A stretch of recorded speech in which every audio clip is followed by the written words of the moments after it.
Good morning friends. आज आपण रोख्यांचे हस्तांतरण आणि हस्तांकन ह्या दोन बाबी पाहणार आहोत.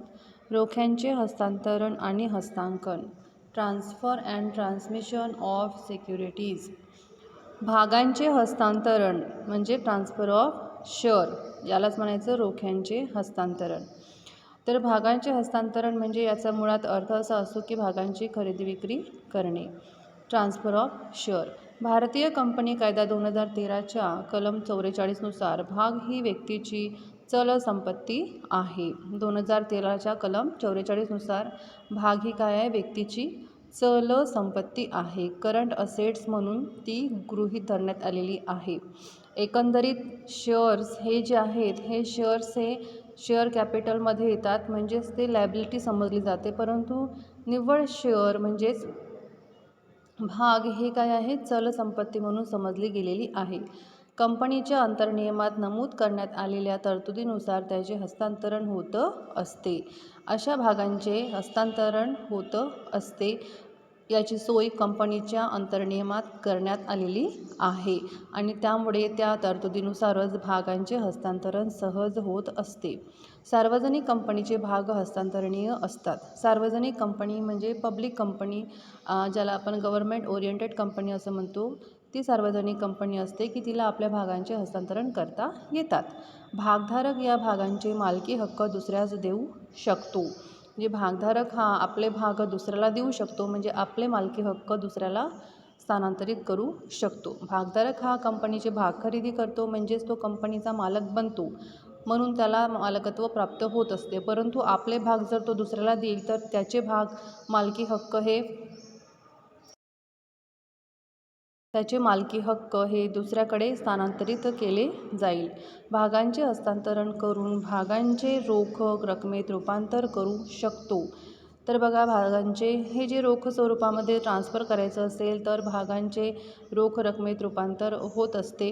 भाग हस्तांतरणामुळे फक्त भागांवरील मालकी हक्क भाग हस्तांतरित होत नाही, तर त्यावरील इतर हक्क, कायदे, अधिकार, देयता देखील हस्तांतरित होत असतात. एखाद्या भागधारकाकडे भाग आहे तर तो कंपनीचा मालक म्हणून समजला जातो. त्याचबरोबर त्याला कंपनी संबंधामध्ये निर्णय घेता येतात, मतदानाचा अधिकार असतो. त्याचबरोबर तो इतर महत्त्वाच्या सभांमध्ये उपस्थित राहून सुद्धा आपले मत प्रदर्शित करण्याचा अधिकार त्याला असतो. तर हे सगळे अधिकार तो एका भागधारकाकडून दुसऱ्या भागधारकाकडे स्थानांतरित होत असतात, कारण हे भाग, आपले भाग तो दुसऱ्या भागधारकाला, दुसऱ्या व्यक्तीला स्थानांतरित करतो. म्हणून कंपनीच्या अंतर्नियमात या अधिकारांवर काही बंधने घालणाऱ्या तरतुदी असू शकतात. तर काही अटी दिलेल्या आहेत, म्हणजेच आपले भाग दुसऱ्यांना स्थानांतरित करताना नुसते भाग स्थानांतरित न करता आपले हक्क आणि कर्तव्य, जबाबदाऱ्या, अधिकारसुद्धा स्थानांतरित होत असतात. या संबंधाने काही अटी शर्ती कंपनीच्या अंतर्नियमात समाविष्ट केलेले आहेत. परंतु कोणत्याही परिस्थितीत हा हक्क काढून घेता येत नाही. याच्यामध्ये जरी अटी शर्ती असल्या तरीसुद्धा या नियमामध्ये बदल होऊ शकत नाही. तर त्यासंबंधीचे काही तरतुदी दिलेल्या आहेत. भाग हस्तांतरणासंबंधीच्या तरतुदींचे पालन करणे आवश्यक आहे. म्हणजे भाग हस्तांतरण होत असताना कोणकोणत्या गोष्टींचे पालन करावे लागेल. कंपनी कायद्याच्या कलम 58 ते 59 मध्ये भागांच्या हस्तांतरणाबद्दल माहिती दिलेली आहे. म्हणजे 58 आणि 59 या भागांच्या हस्तांतरणाबद्दल माहिती दिलेली आहे. नंबर 1, भागांचे हस्तांतरण करण्यासाठी हस्तांतरण पत्र भरणे आवश्यक आहे. तर पहिली जी तरतूद आहे,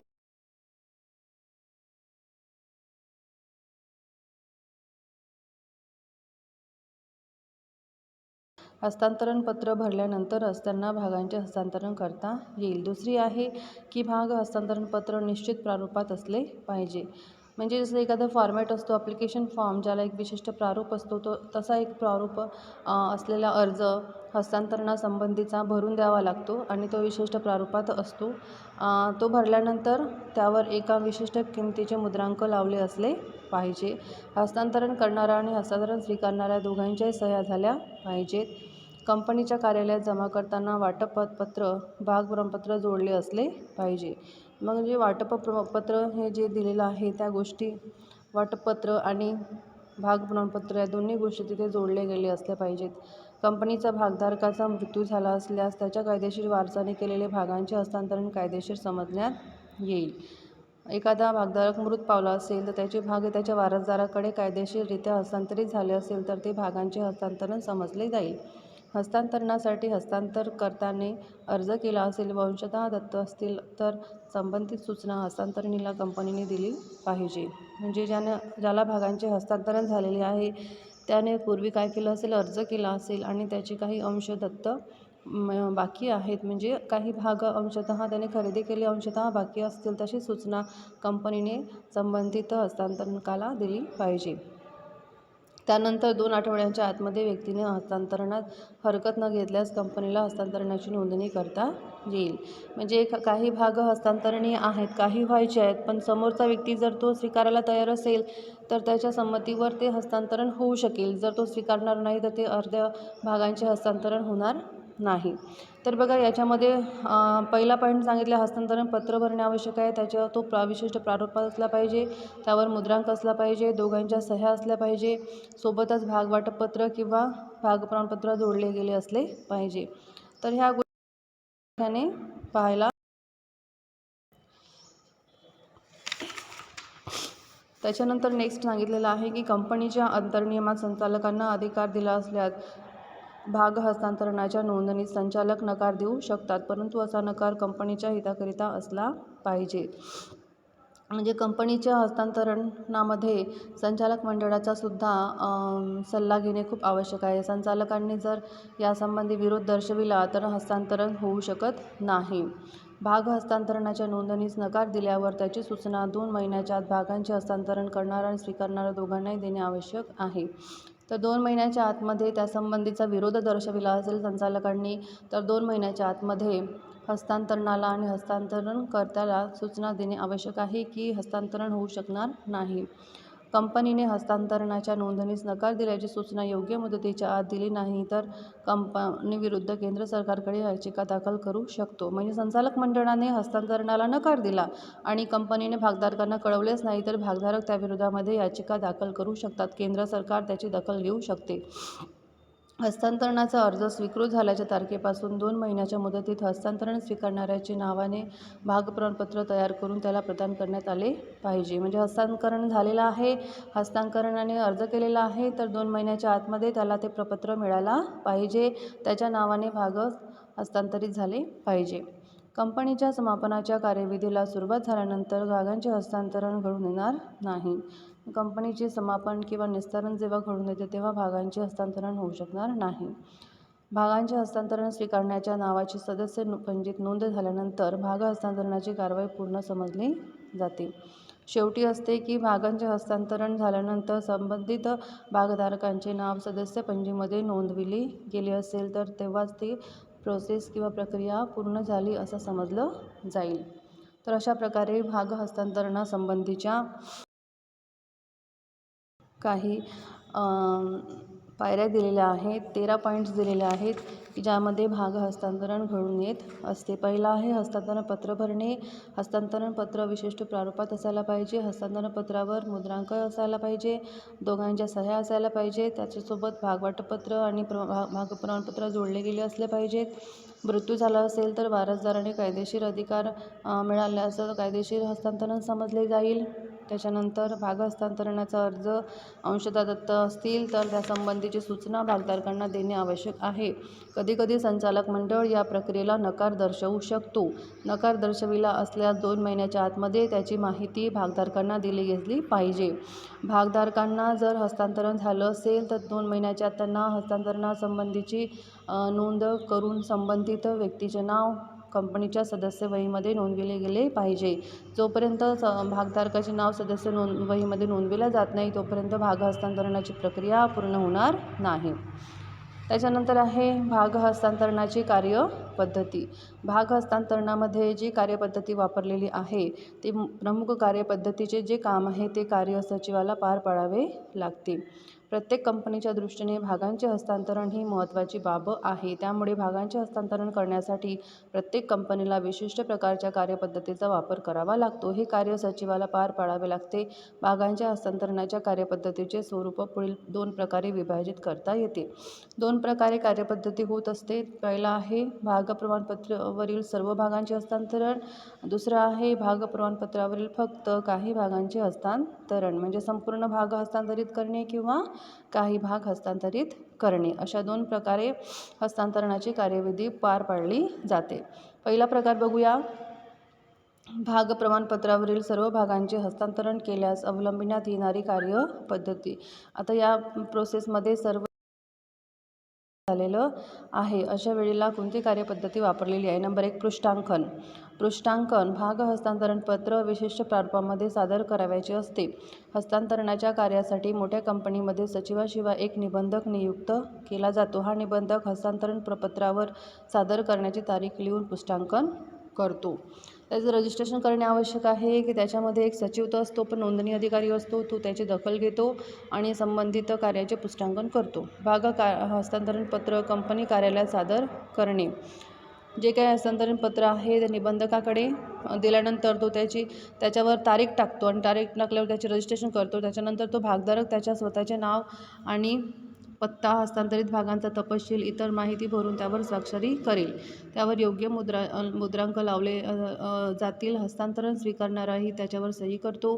भाग हस्तांतरण पत्र मध्ये आवश्यक तपशील भरून त्यावर दोघांच्या सह्या केल्यानंतर भाग प्रमाणपत्र नोंदणी शुल्कासह कंपनीच्या कार्यालयात दाखल करण्यात येते. सामान्यतः भाग हस्तांतरणाचे कार्य भाग बाजारात होत असते. पहा, याच्यावर MCQ विचारला जाऊ शकेल की भाग हस्तांतरणाचे कार्य कुठे केले जाते? सामान्यतः भाग हस्तांतरणाचे कार्य भाग बाजारात केले जाते. भाग हस्तांतरण पत्र प्राप्त झाल्याबद्दल कंपनीच्या कार्यालयातून पावती दिली जाते. तर अशा प्रकारे पहिला पॉईंट सांगितलेला आहे की पृष्ठांकन करणे आणि दुसरं आहे कंपनी कार्यालयात सादर करणे. पृष्ठांकन करणे म्हणजे सचिव आणि नोंदणी अधिकारी हा भाग प्रमाणपत्रासंबंधी किंवा हस्तांतरणाच्या प्रारूपाबद्दल निर्णय घेईल, त्याच्यावर तारीख टाकेल आणि त्याचं पुढल्या प्रोसेससाठी तो पाठवेल. दुसऱ्या स्टेपमध्ये म्हटलं आहे की ही जी काही फॉर्मॅट दिलेला जो फॉर्म आहे हस्तांतरणाचा, हा फॉर्म कंपनीच्या कार्यालयामध्ये जमा होईल. त्याच्यावर दोघांच्या सह्या, त्यांच्या दोघांचे नाव, पत्ता हे सगळं एंट्री करून यांची सगळ्यांची जी काही तपासणी आहे ही कुठे होते? भाग बाजारामध्ये केली जात असते. त्याच्यानंतर नेक्स्ट आहे हस्तांतरण पत्राची तपासणी. जे काही हस्तांतरण पत्र बनवलेले आहे त्याची तपासणी कंपनीच्या सचिवाला करावी लागते. हस्तांतरणाची पावती.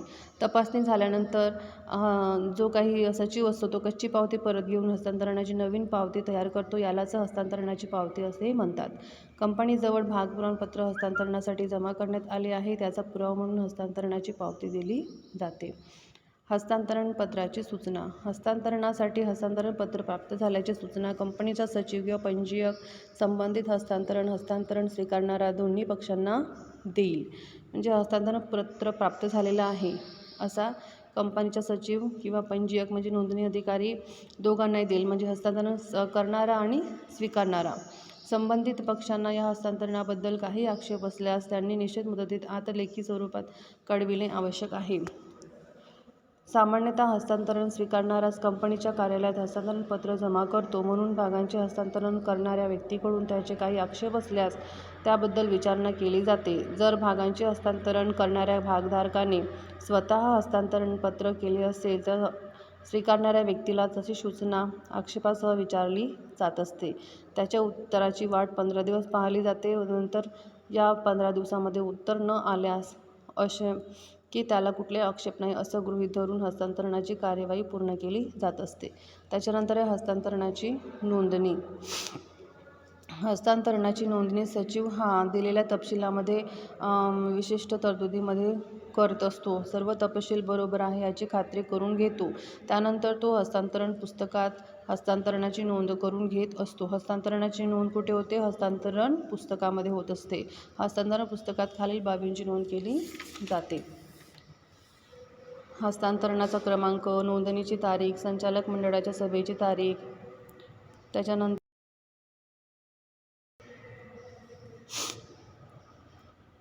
हस्तांतरण करणाऱ्या भागधारकाचे नाव, पत्ता, व्यवसाय, हस्तांतरित भागाची संख्या, त्यांचे अनुक्रमांक, प्रमाणपत्राचा अनुक्रमांक, सभासद पुस्तकातील पृष्ठांक, हस्तांतरण स्वीकारणाऱ्या व्यक्तीचे नाव, पत्ता, व्यवसाय, सभासद पुस्तकातील पृष्ठांक, त्याला दिलेल्या नवीन भाग प्रमाणपत्राचा अनुक्रमांक, कंपनीच्या अध्यक्षाची सही, इतर अशी विविध माहिती त्याच्यामध्ये समाविष्ट केली जाईल.